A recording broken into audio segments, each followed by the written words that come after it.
Los grandes pensadores y Dios.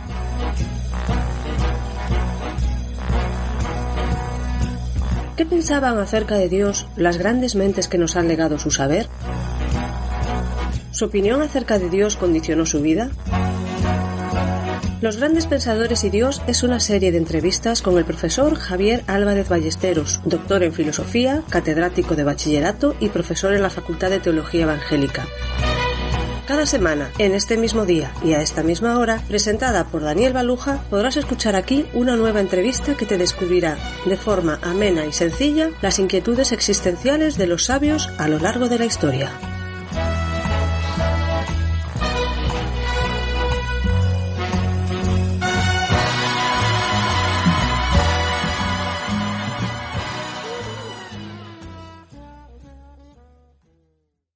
Hasta ahora habíamos hablado de grandes pensadores, pero nos preguntamos, ¿hubo o hay también grandes filósofas, es decir, mujeres grandes pensadoras? Claro que hay mujeres pensadoras. Otra cosa es que sean más conocidas o que a lo largo de la historia pues hayan tenido tanto reconocimiento como lo han tenido los varones. Pero sí hay algunas especialmente relevantes a lo largo de la historia del pensamiento. Por ejemplo, en el mundo antiguo tenemos a Hipatia de Alejandría, Santa Hildegarda de Bingen, que además de pensadora, pues fue médica. Teresa de Jesús, yo la metería como por lo menos una gran pensadora, pero hay algunas obras suyas donde además de teología, pues está haciendo unas reflexiones muy interesantes. Por ejemplo, el Castillo Interior, que se llama también Las Moradas, es una obra donde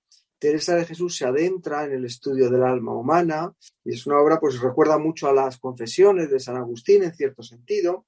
En el siglo XIX, Rosa de Luxemburgo, en el siglo XX ya hay muchísimas mujeres que destacan, quizá las más conocidas, Simone de Beauvoir, María Zambrano. En el siglo XX hay más reconocimiento de la mujer como pensadora y como filósofa. ¿Qué nos puedes contar inicialmente acerca de María Zambrano? Yo te diría que es una pensadora que me encanta, de una profundidad tremenda, de una vida también creo que apasionante y que tiene mucho que aportar. Es una mujer que la está valorando mucho de unos años a esta parte y yo creo que con razón. Nació efectivamente en Málaga, en Vélez, en el año 1904, principios del siglo XX.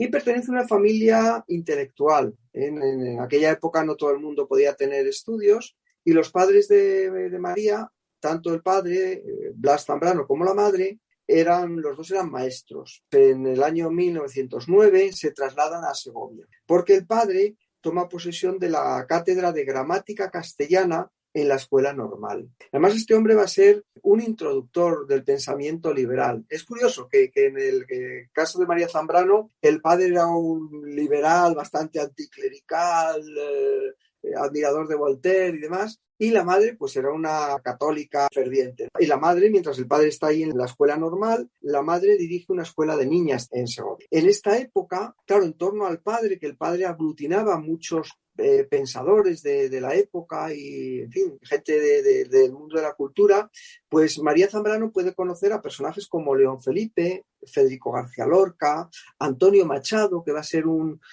personaje que va a influir muchísimo en su vida y en su pensamiento. Tiene también Zambrano de esta época recuerdos de cómo la biblioteca de su padre, pues ella iba, cogía algún libro y lo trataba así como con mucho cariño, con mucha admiración. Y bueno, pues al final de esta etapa, María Zambrano va a estudiar a Madrid.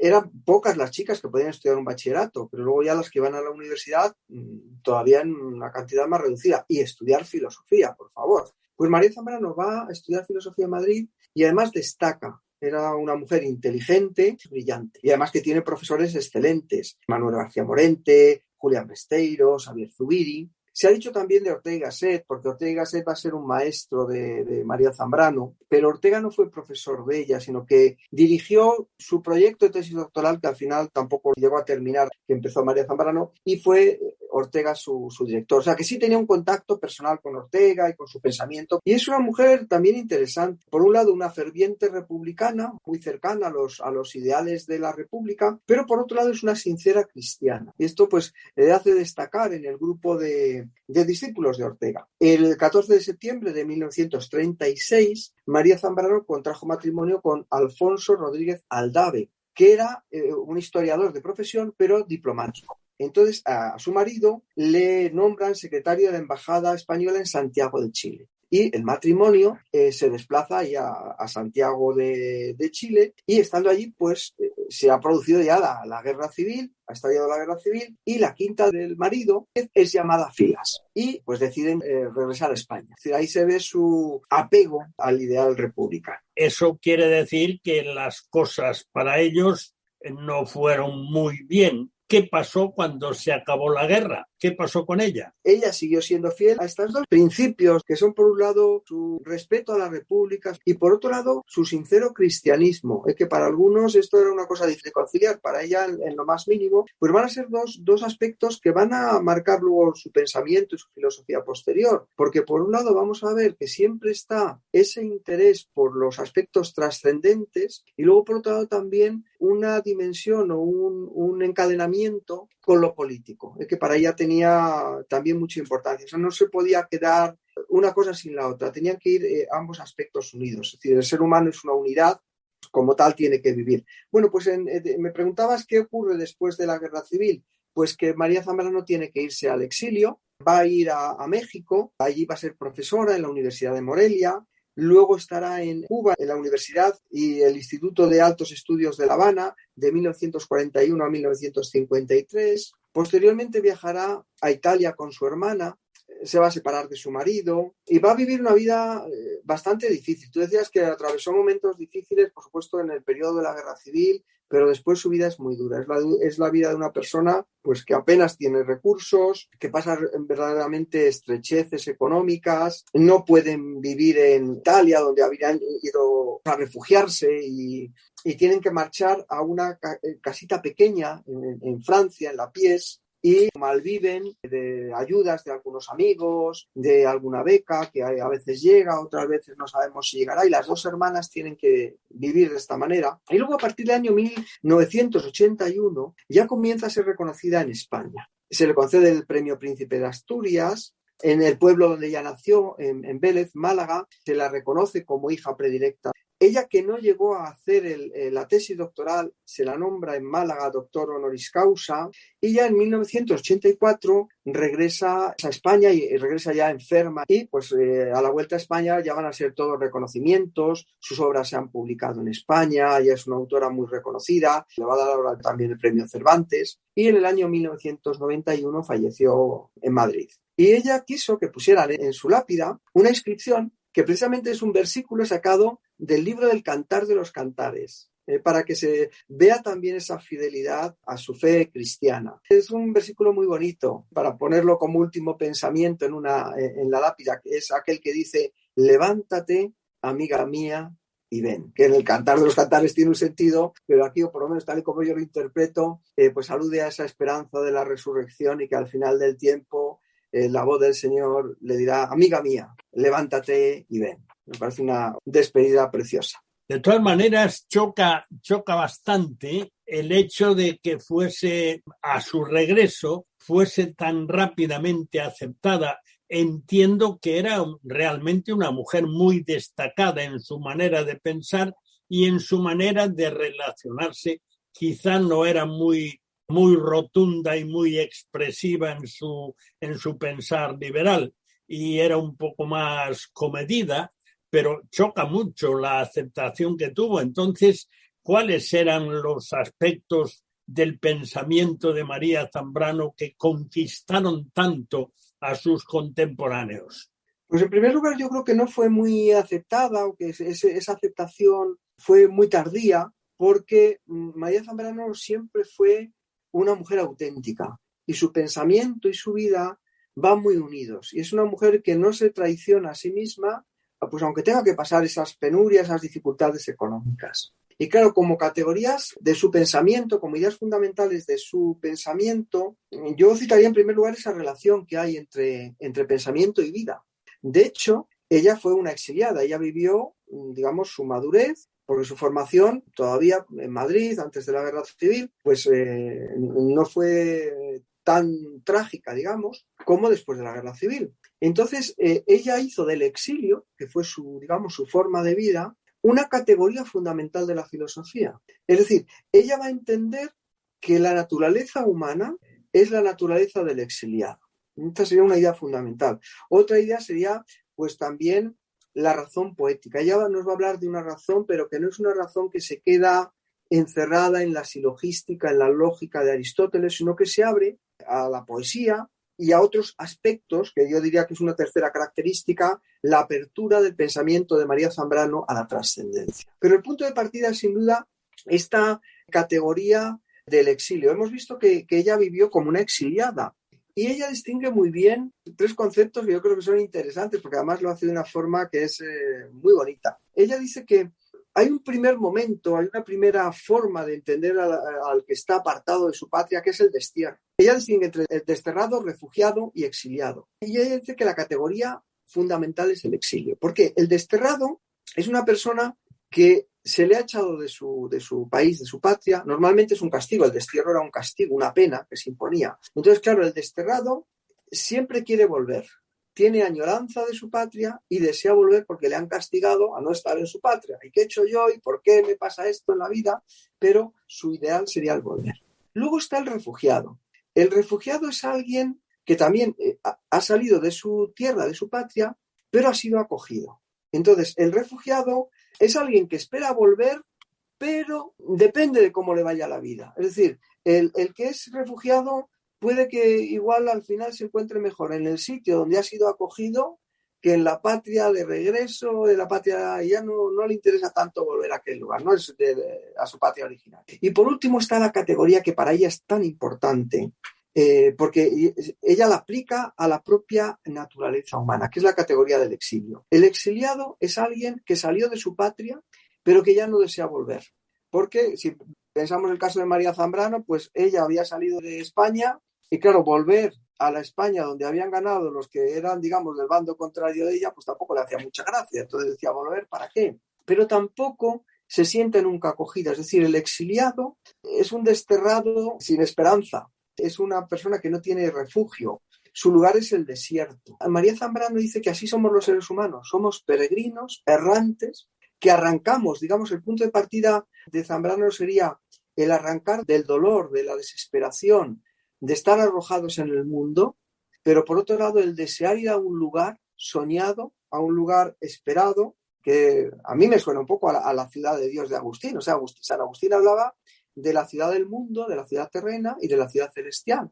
Y decía que la historia humana era un peregrinar, era un caminar de la ciudad terrestre, de la ciudad terrena a la ciudad celestial. Y esa ciudad algún día llegaríamos. Y para Zambrano un poco este camino es el camino que recorre cada ser humano desde su interior en busca de la plenitud. Tú hablaste también de otro aspecto de su pensamiento, aparte de que a mí me llama mucho la atención esto último que has dicho, que ella veía la vida como una peregrinación. Es muy, muy interesante. Pero hablaste también de un aspecto que es la razón poética. O sea, además del hecho de que esto de la vida como una peregrinación es un pensamiento muy cristiano, porque realmente la vida del cristiano es una peregrinación hasta estar en el lugar mejor, en la presencia de Dios. Pero esto de la razón poética, ¿por dónde iba María? Pues María Zambrano observa una cosa, en el tiempo en el que ella está viviendo, yo creo que es una aplicación que quizá se podría aplicar también al día de hoy. Ella observa una cosa, y es que la filosofía se ha ido alejando de la vida.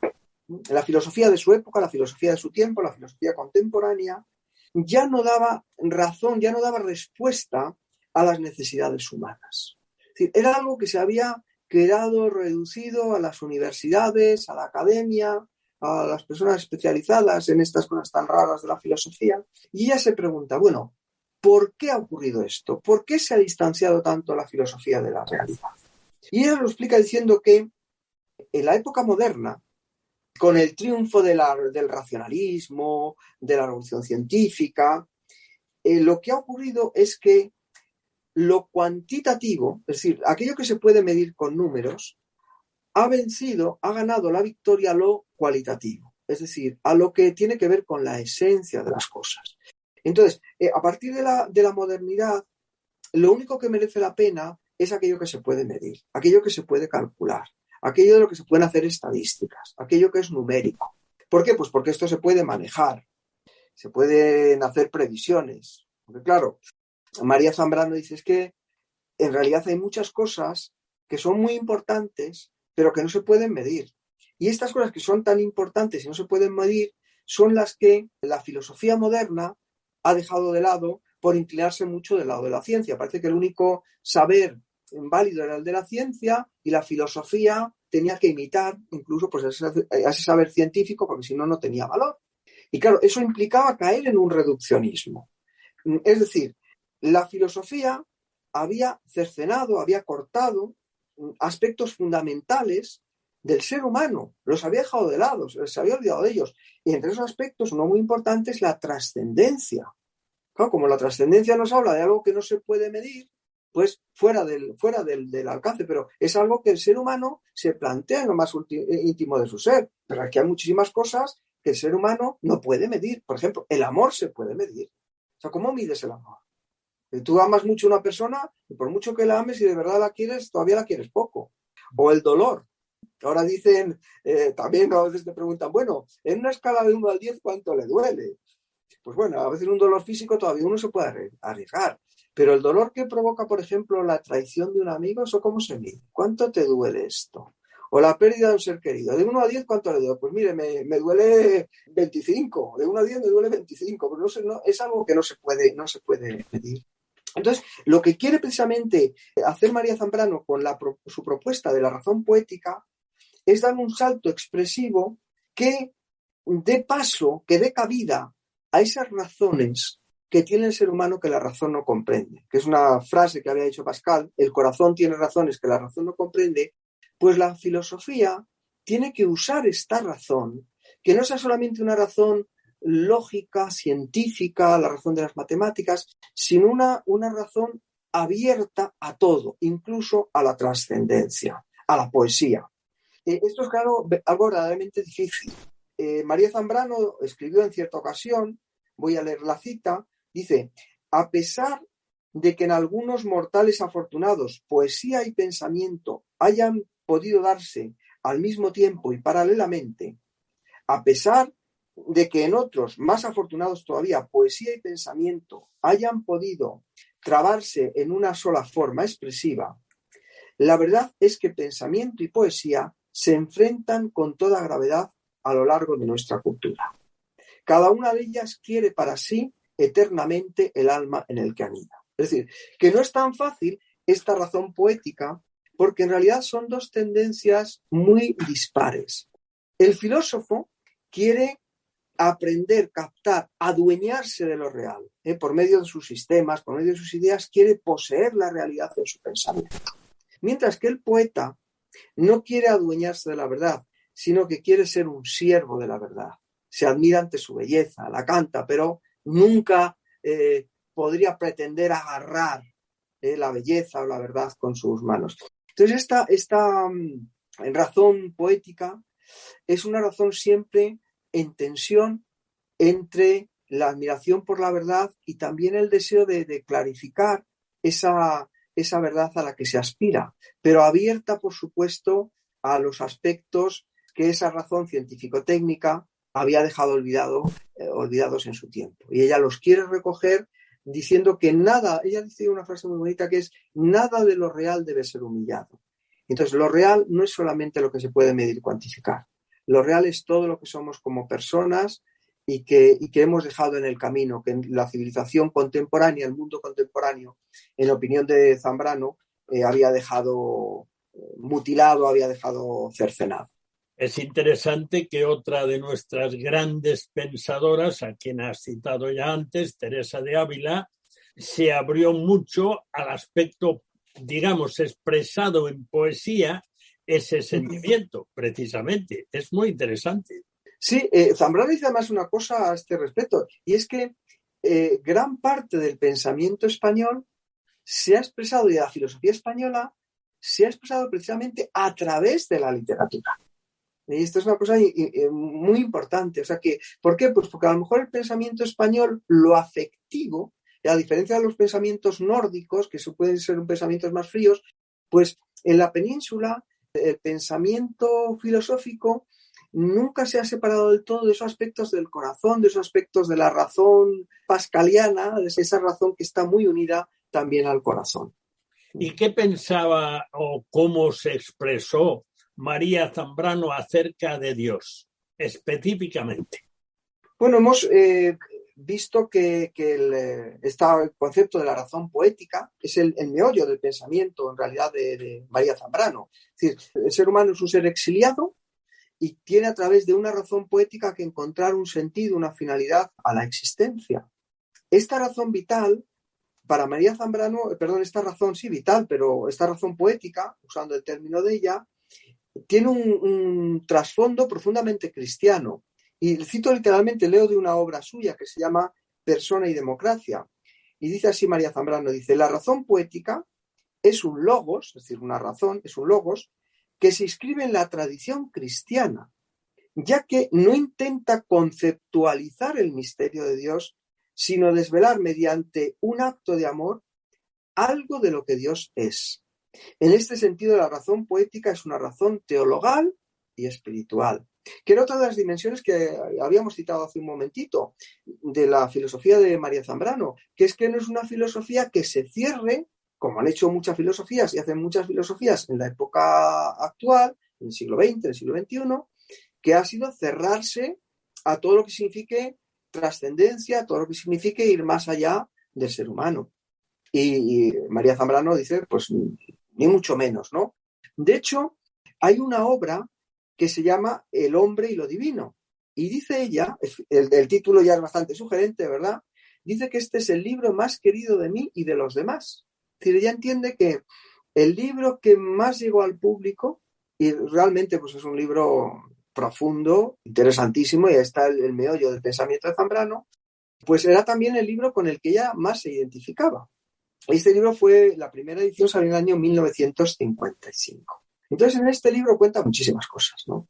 Pero para resumir un poquito, ahí nos va a contar María Zambrano cómo se pasa de lo sagrado a lo divino. Es decir, el sentimiento de lo sagrado es un sentimiento que ya otros autores como Rudolf Otto habían descrito como una presencia innombrable, que por un lado es fascinante, pero por otro lado produce cierto terror. Y yo recuerdo, pues, por ejemplo, al profeta Isaías, ¿verdad? Cuando está en la presencia de Dios, no se pone a dar saltos, sino que siente un profundo, en fin, respeto. Y esto es algo que impregna el ámbito de lo sagrado, cuando alguien está en un espacio sagrado. Y de ahí, de ese terror, que lo que proporciona el terror en realidad es una huida, surge, según María Zambrano, lo divino. Aparecen los dioses, según Zambrano. Dioses que hacen que el hombre, en lugar de huir, se haga sedentario, se pasa del nomadismo, ya lo explica desde un punto de vista un tanto histórico, se pasa de la época nómada al sedentarismo. Y ahí aparecen los dioses, ahí aparece la mitología. Y son las religiones sacrificiales, es decir, para que los dioses favorezcan los cultivos y nos traigan bendición, el ser humano tiene que ofrecer un sacrificio, que muchas veces llegan a ser incluso sacrificios humanos. Se tiene que derramar la sangre o la vida de alguien que nos es muy querido. Y es también, dice Zambrano, de estas religiones sacrificiales que se inscriben en una lógica del poder, de controlar a la divinidad, de darnos tranquilidad, en cierto sentido, y por otro lado, pues poder aplacar la ira de los dioses y obtener sus bendiciones. Y en ese transcurso surgirá también, después de esas religiones, la filosofía y demás. Y ella dice que hay un momento en el que aparece una novedad muy interesante, que es la aparición en la historia del Dios cristiano.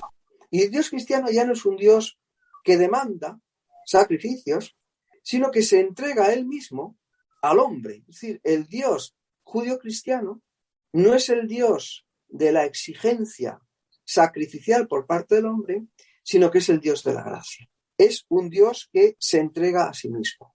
Claro, un Dios que no pide sacrificios, sino que se entrega él a sí mismo por el ser humano, solamente puede ser un Dios de amor. Entonces, esto significa para María Zambrano el fin de todas esas lógicas de poder, de todo ese totalitarismo que ya va a asociar mucho a su pensamiento político, porque dice, si Dios se ha entregado por los hombres, lo ha hecho para que ningún hombre tenga que ser sacrificado, para que la libertad humana no sea sacrificada, para que seamos íntegramente personas. Y ahí ella pues hace unas reflexiones muy interesantes sobre lo que es la persona y lo que es la democracia, y que solamente las personas libres, las personas, pueden hacer democracia. La postura de Zambrano sobre el cristianismo es una postura, digamos, abierta a la trascendencia, abierta a pensar también sobre Dios y abierta a la eternidad. Dice Zambrano que vivimos obsesionados con llenar el tiempo. Esta es una de las características de esta sociedad tecnificada, de consumo, de cuantitativo. Cuanto más tienes, más vales, dice ella. De lo que se trata no es de llenar el tiempo, de llenar nuestra conciencia. Lo que hay que hacer es trascenderlo. Es importante buscarnos como personas. Esto ya lo decía San Agustín. No busques fuera, en el interior del hombre está la verdad. Pero si tú mismo te das cuenta que tú también eres mudable, decía Agustín de Hipona, trasciéndete a ti mismo. O sea, mira un poquito más allá del horizonte de tus narices, ¿no? Según María Zambrano, no es tanto una cuestión de conquistar la verdad, sino de entregarse a ella, de abrirse a esa verdad que nos espera. Y ya, si quieres, para terminar, me gustaría, si me lo permites, citar una carta, un fragmento de una carta que escribe María Zambrano a Rafael Dieste en 1933.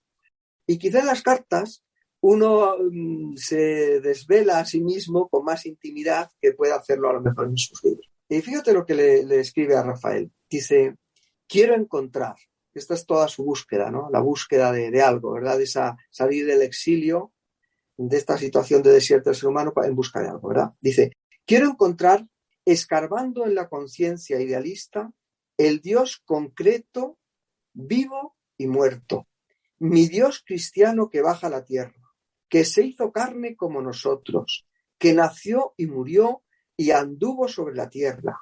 En Él, y no en el Dios histórico del idealismo, creo. Él me ha de salvar y nos salvará a todos. Pues ahora que está de moda tanto esta pensadora, tan interesante, porque realmente es profunda, pues quizá aspectos como el que yo acabo de leer no se conocen tanto. Y yo creo que es bastante importante saberlo. Un libro adecuado para tener una idea general de su pensamiento. Hacia un saber sobre el alma, de 1950. Quizá esa obra, Hacia un saber sobre el alma, sea una buena introducción para la filosofía de Zambrano. Esta última idea también que estábamos hablando de que no quiere el Dios de los filósofos, sino el Dios vivo y muerto, es una idea también de Pascal, que Pascal llevaba en su chaqueta. Cuando falleció le encontraron una nota que decía, no el Dios de los filósofos, el Dios de Abraham, de Isaac y de Jacob. Los grandes pensadores y Dios se despide hasta la próxima semana, el mismo día y a la misma hora, cuando podrás escuchar aquí una nueva e interesante entrevista con Javier Álvarez Ballesteros, que nos acercará una vez más a las biografías íntimas de figuras destacadas de la historia.